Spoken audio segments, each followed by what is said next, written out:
Hello YouTube. You can see I'm facing some issue with my navigation controller. What it says like unable to start activity components just because I don't have the activity does not have the NavController set. Actually what mistake I have done here is that I didn't set any app bar, but somehow I'm passing an app bar to the app bar configuration to my navigation uh, controller.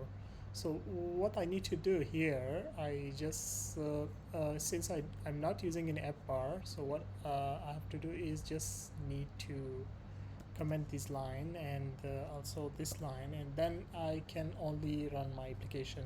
So with this fix, I think nothing else you need to do.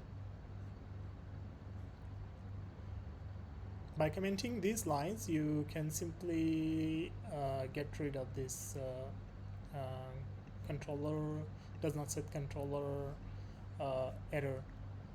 Let's run the application.